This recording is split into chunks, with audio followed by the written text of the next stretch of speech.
Advocate Ranade, please continue. Thank you my lord. My lord, माझ्या client Mrs Pallavi Sadavarte या उच्च शिक्षित आहेत आणि शिक्षिका म्हणून नोकरी करत आहेत. त्यामुळे ईशाच्या शिक्षणाची आणि पालन पोषणाची जबाबदारी त्या अतिशय व्यवस्थितरित्या पार पाडू शकतात. ईशा एक खूप नाजूक वयात आहे. या वयात तिला प्रेमाची, काळजीची, चांगल्या संस्कारांची आणि उत्तम शिकवणीची गरज आहे, जी तिची आई तिला देऊ शकते.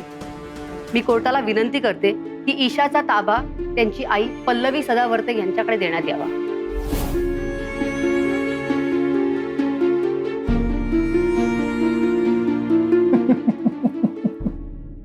Y you are laughing advocate Sarang? Sorry my lord. हो, हे सगळं ऐकून मला खरंच हसू येत आहे. म्हणजे इतर बायकांच्या भरोशावर ते आपल्या मुलीची कस्टडी मागतायत. हे विनोदी नाहीये. हे बघा ॲडव्होकेट सारंग, तुम्हाला जे काय बोलायचं ते अगदी स्पष्ट बोला. माय लॉर्ड, आजी तर मंदार सदावर्ते यांच्याही घरी आहे, काळजी घेणारी, संस्कार करणारी. आणि वडील व्यवस्थित नोकरीला, उत्तम कमवत आहेत. आणि जर कस्टडी मिळवण्यासाठी हे दोन मुद्दे महत्वाचे असतील तर ईशाची काळजी वडिलांकडे सुद्धा घेतली जाईल. पण ती आजी व्यवस्थित काळजी घेत नाहीये तिची.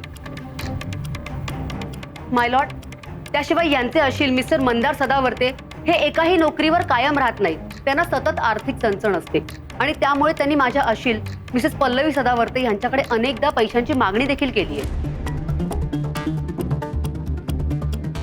माय लॉर्ड, आपल्या परवानगीने या संदर्भात प्रश्न विचारण्यासाठी मी मिसेस सदावर्ते यांना इथे बोलवण्याची विनंती करतो.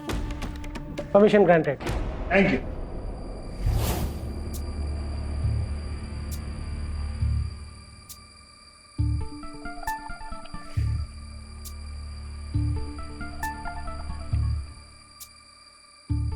आपलं नाव? पल्लवी मंदार सदावर्ते. अरे वा, आवाज खणखणीत आहे तुमचा. शिक्षिका आहात ना? I object my lord. Objection sustain. Advocate Sarang, मुद्द्याचं बोला. Of course my lord. तर मिसेस पल्लवी सदावर्ते, आत्ताच ॲडव्होकेट रानडे म्हणाल्या की माझे अशील मिस्टर सदावर्ते यांनी तुमच्याकडे पैशाची मागणी केली होती. हो, बऱ्याचदा. बरेचदा? बर. तुमच्या घरी येऊन त्यांनी पैसे मागितले होते? नाही, म्हणजे ते फोनवर पैसे मागतो तो, आणि शाळेकडे सुद्धा गाठले त्याने मला. अच्छा, म्हणजे त्यांनी तुमच्याकडे पैसे मागितल्यानंतर तुमचं त्यांच्यावर असलेलं प्रेम उफाळून आलं आणि तुम्ही त्यांना पैसे लगेच देऊन टाकलेत, बरोबर? I object my Lord. Advocate Sarang, तुमची भाषा सांभाळा. I am extremely sorry my lord. तर मिसेस पल्लवी सदावर्ते, मंदार सदावर्ते यांनी तुमच्याकडे पैसे मागितले याचा काही तुमच्याकडे पुरावा आहे? म्हणजे तुम्ही ऑनलाईन पाठवले असतील तर मोबाईलवर आलेलं नोटिफिकेशन किंवा बँकेची रिसीट असं काही? नाही. नाही, मला नीटसं ऐकू नाही आलं. म्हणजे मगाशी तुमचा खणखणीत असलेला आवाज एकदम खाली आलाय, म्हणून जरा प्लीज मोठ्याने बोलाल का, म्हणजे ऐकू येईल तिथे. नाही, माझ्याकडे काहीच नाहीये. नाही? अहो, एक व्यक्ती तुम्हाला सारखा सारखा त्रास देतोय आणि त्याला पैसे दिल्याची तुमच्याकडे नोंद नाही. अहो, नाही ठेवली, कारण मी त्याला कधी पैसे दिलेच नाही. पैसे दिलेच नाही? अहो, हा तर मोठा प्रॉब्लेम आहे. म्हणजे तुमच्याकडे जर पैसे दिल्याचं नोंदच नाहीये तर तुम्ही पैसे मागितले हे सिद्ध कसं करणार? अहो जज साहेब, तो माझ्याकडे खरंच पैसे मागतो. म्हणजे त्याने मला अनेकदा फोन केले आहेत. तो माझ्या शाळेकडे येतो आणि मी जर का त्याला पैसे दिले नाहीत तर तो मला इशूला भेटू देणार नाही अशी धमकी देतो. यावेळेस तर त्याने मला सांगितलं की माझ्या महिन्याचा अख्खाच्या अख्खा पगार मी त्याला द्यायचा आणि यावेळेस दिवाळीचा बोनसही मागितला आणि नाही दिला तर इशूला माझ्याकडे तो पाठवणार नाही आणि मला तिच्याशी बोलायलाही देणार नाही असंही म्हणाला. तो तो मला सतत इमोशनल ब्लॅकमेल करतो. जे तुम्ही त्यांना तुमचा पगार आणि दिवाळीचा बोनस लगेच देऊन टाकला. नाही दिला मी. नाही दिला? अहो त्यांनी तुम्हाला मुलीला भेटू देणार नाही असं सांगितलं असताना तुम्ही दिला नाही. म्हणजे तुम्हाला मुलीपेक्षा पैशावर जास्त प्रेम आहे? नाही नाही असं नाही, ते तसं नाहीये. अहो असं नाही, पण तरी तुम्ही त्याला पगार दिला नाहीत ना. ऑब्जेक्शन माय लॉर्ड, हे सगळं काय चाललंय? Objection sustain. ॲडव्होकेट सारंग, तुम्हाला जे काही विचारायचे ते अगदी सरळ विचारा. Yes my lord. My Lord, मला इतकंच म्हणायचंय की हे माझ्या अशिलावर बिनबुडाचे आरोप करतायत आणि कोर्टाचा वेळ वाया घालवत आहेत. ईशा मंदार सदावर्ते हिची कस्टडी तिचे वडील मंदार सदावर्ते यांना देण्यात यावी अशी मी विनंती करतो. माय लॉर्ड, ईशाच्या भविष्याच्या दृष्टीने हे बरोबर नाहीये. मग ईशाच्या भविष्याच्या दृष्टीने हेच कसं बरोबर आहे हे आपण सिद्ध करूया ना. माय लॉर्ड, मी मिसेस पल्लवी सदावर्ते यांना आणखी काही प्रश्न विचारायची परवानगी मागतो. Permission granted. Thank you.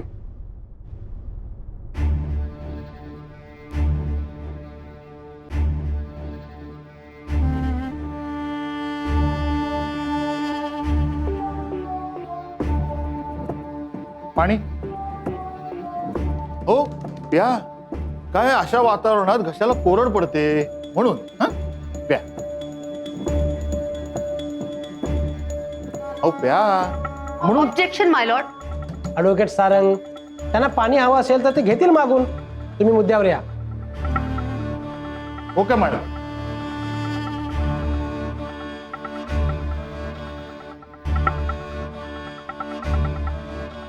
Mrs Sadavarte, तुम्ही एक शिक्षिका आहात. हो. Very Nobel profession. I respect teacher. कारण शिक्षक कसे प्रत्येक बाबतीत व्यवस्थित असतात. जशात तुम्ही आहात. हो. आहात ना? वक्तशीर, व्यवस्थित, काय म्हणतो आपण त्याला? पर्टिक्युलर. हो आहे. गुड. या खरोखरच हुशार, वक्तशीर, अगदी शिस्तबद्ध आहेत बरं का. तर मिसेस पल्लवी सदावर्ते, शालिनी कोपरकर ही तुमचीच विद्यार्थिनी ना?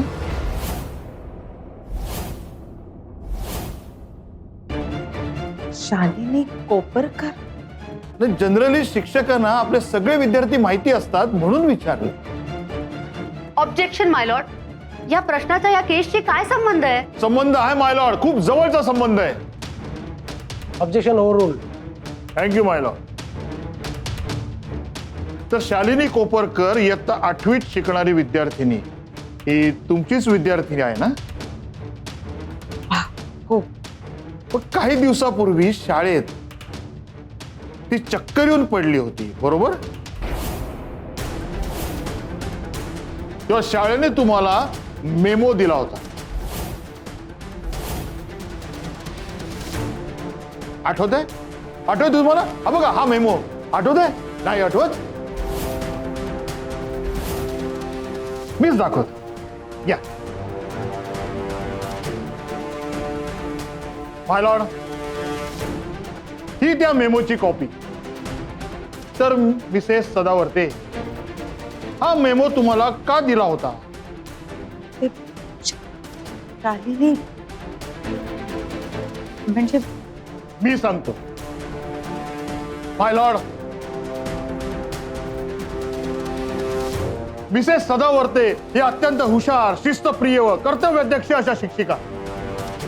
शालिनी कोपरकर इयत्ता 8वी मध्ये यांच्या वर्गात शिकत होती. या शिकवत असताना ती आपल्या मैत्रिणीशी गप्पा मारत होती हे यांनी बघितलं. त्यांनी तिला उभं केलं, ओरडल्या आणि शिक्षा म्हणून वर्गाच्या बाहेर उभं केलं. यांचा तास संपला आणि हा सरळ निघून गेल्या. हे ह्या विसरल्या की शालिनीला आपण बाहेर शिक्षा केली आहे उभं राहायची. आणि बिचारी पोर, आपल्या टीचरने आपल्याला शिक्षा केली असताना आपण कसं निघायचं तिकडनं म्हणून ती तिथेच उभी राहिली. अगदी तासन तास पोटात अन्नाचा कण नाही. आणि अशातच तिला चक्कर आली आणि ती खाली पडली. हे जेव्हा तिच्या पालकांना कळलं त्यावेळेला त्यांना राग आला. ते शाळेत आले. शाळेतून मॅनेजमेंटकडे सदावर्तेंच्या विरोधात तक्रार केली. तेव्हा मॅनेजमेंटनी त्यांना मेमो दिला. तो हाच मेमो.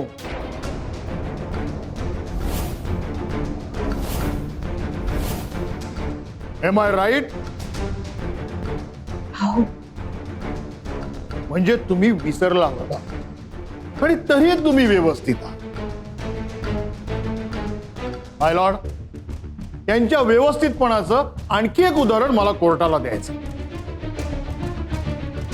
मिसेस सदावर्ते, तुमची मुलगी ईशा ही सुद्धा अशीच एकदा बेशुद्ध पडली होती.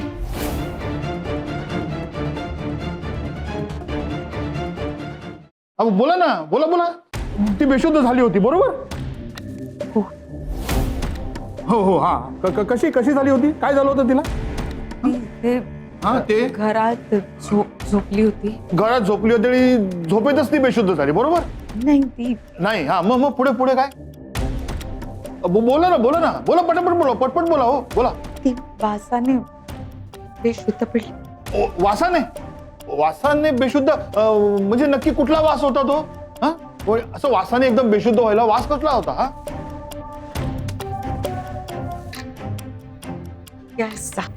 गॅसच्या वासाने?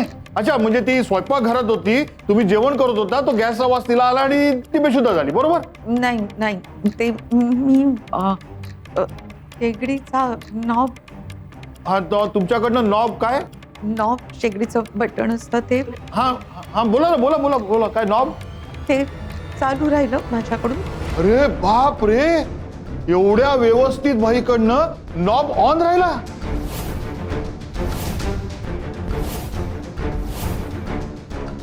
हरकत नाही. काही चुका होत असतात ना, आपल्याकडनं चुका होतात बरोबर आहे की नाही? हा मग त्याच्यानंतर तुम्ही काय केलं? हा म्हणजे साधारण खिडक्या दारं उघडी टाकतात आणि वास बाहेर जाऊ देतात. मग तुम्ही काय केलं? सांगा ना. तेच केलं असतं ना तुम्ही बरोबर ना? नाही ते मी त्यावेळेस तुम्ही काहीच केलं नाही सदावर्ते. तुम्ही यापैकी काही केलं नाही. माय लॉर्ड, मी सांगतो काय घडलं. त्यांच्याकडनं नॉब चालू राहिला. घरामध्ये ती मुलगी एकटी झोपली होती. हे त्या विसरल्या. त्या घराच्या बाहेर सरळ निघून गेल्या. एक कर्तव्यदक्ष, प्रेमळ, हुशार आई. तिच्या डोक्यात इतकंही आलं नाही की आपली मुलगी घरामध्ये आहे, एकटी आहे, झोपलेली आहे. ती सरळ उठून बाहेर निघून गेली. घरामध्ये वास पसरला. दारं खिडक्या बंद. झोपेतच ती मुलगी बेशुद्ध झाली. आणि काही वेळातच बाहेर गेलेली तिची आजी घरी आली. तर पाहते तर काय, घरामध्ये गॅसचा वास पसरला होता. ती ताबडतोब स्वयंपाकघरात गेली. गॅस बंद केला. तिने दारं खिडक्या उघडल्या आणि धावत धावत ती ईशाच्या रूम मध्ये गेली. तिकडे पाहते तर ईशा बेशुद्ध पडली होती. तिने ताबडतोब क्षणाचाही विलंब झाला होता. तिला उचललं आणि हॉस्पिटलमध्ये नेलं. तिथे वेळीच डॉक्टरनी तिच्यावर उपचार केले. म्हणून जज साहेब, म्हणून ही ईशा आज तुमच्या समोर इथे बसलेली आहे.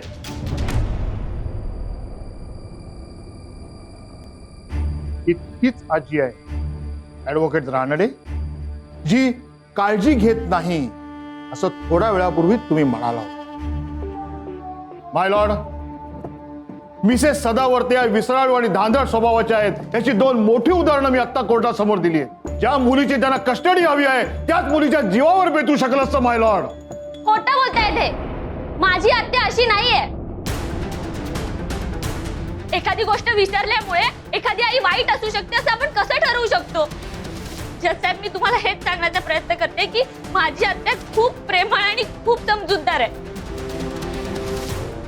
हे बघा, मी खात्रीनिशी सांगू शकते की ईशाचा सांभाळ आत्यापेक्षा जास्त चांगलं कोणीच नाही करू शकत.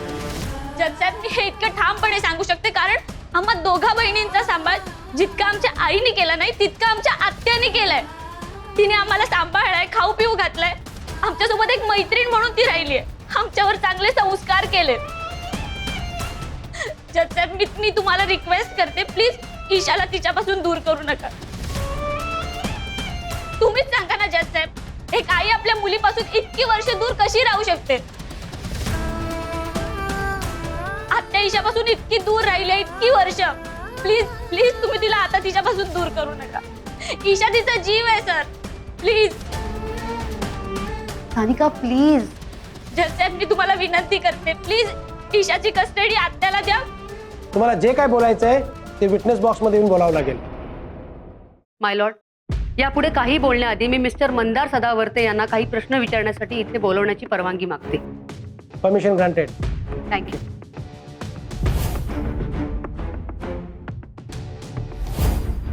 सो मिस्टर मंदार सदावर्ते, हा जो तुम्ही आता प्रसंग ऐकला तो जसाच्या तसा घडला होता? हो. तर त्या दिवशी तुमची आई ईशाला दवाखान्यात घेऊन गेली, राईट? हो, तुम्ही का नाही नेलं? म्हणजे कारण मी ते झोपला होता. माय लॉर्ड, जेव्हा पल्लवी सदावर्ते घराबाहेर पडल्या तेव्हा मिस्टर मंदार सदावर्ते स्वतः घरी होते. पल्लवी त्यांना सांगून बाहेर पडली होती. जाताना पल्लवी मॅमने तुम्हाला काय सांगितलं होतं? ते आठवत नाही. आठवत नाहीये. थँक्यू. नाही, आठवत नाहीये म्हणालात म्हणून थँक्यू. कारण आठवत नाहीये म्हणजे तुम्ही घरात होता आणि जागे होता. आता तुम्हाला आठवत नाहीये त्याच्यामुळे मी तुम्हाला सांगते की त्या दिवशी काय घडलं होतं. माय लॉर्ड, त्या दिवशी मिसेस पल्लवी बाहेर पडताना मिस्टर मंदार सदावर्ते यांना सांगून गेल्या होत्या की मी घराबाहेर जाते आहे, ईशा झोपली आहे, तिची काळजी घे. पण मिस्टर मंदार सदावर्ते यांना ईशाची काळजी घेण्यापेक्षा झोपणं जास्त महत्वाचं होतं. घरात एवढा गॅसचा वास भरूनही तुम्हाला जाग कशी नाही आली? मला कधीच कशाचा वासच येत नाही.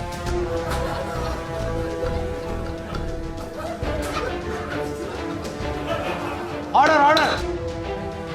माय लॉर्ड, ह्यांच्या या वाक्यातूनच कळतंय ह्यांना जबाबदारीची किती जाणीव येते. हे बघा, मी एक मेहनती माणूस आहे. दिवसभर काम करून राबून मी दमतो. मला रात्री पुरेशी झोप सुद्धा मिळत नाही. पल्लवीने जेव्हा मला सांगितलं पण तेव्हा माझा डोळा लागला होता. डोळा लागणं आणि गाढ झोपणं या जमीन आसमानाचा फरक असतो.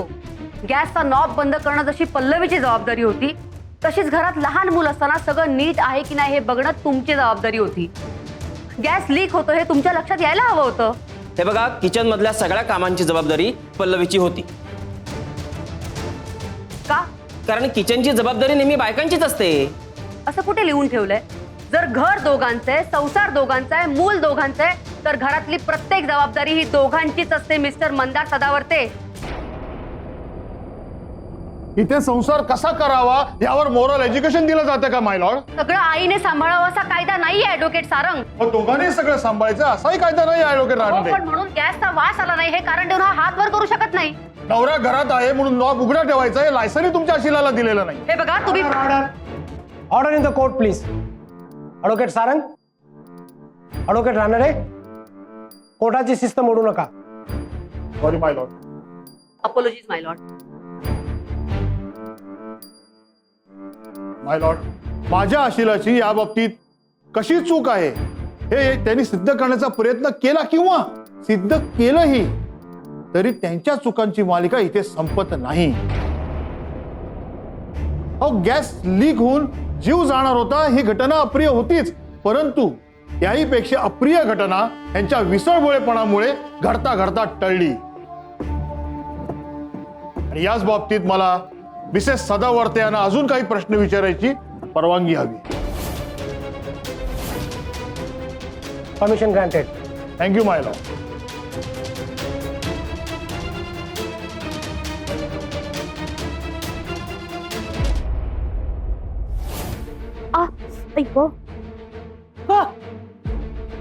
काय हे बघू अगं अगं काय हे बघ, केवढं कापलंय. हे लक्ष कुठं आहे तुझं? थांब थांब, दाबून धर दाबून धर. मी आले आले हळद घेऊन येते. छी छी.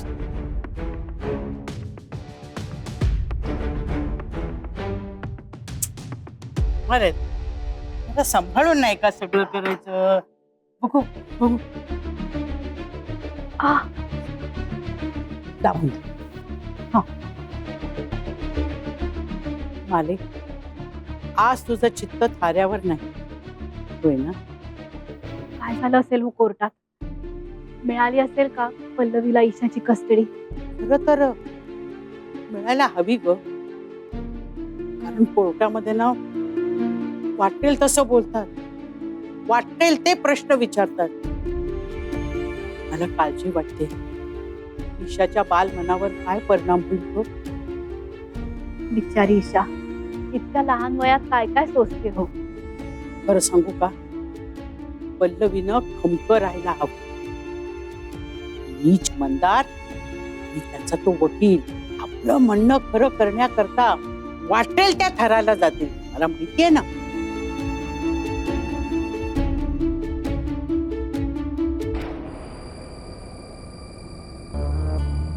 म्हणजे तुमच्या मुलीचा हात तुमच्या हातातून कधी सुटला हे तुम्हाला कळलंच नाही, बरोबर?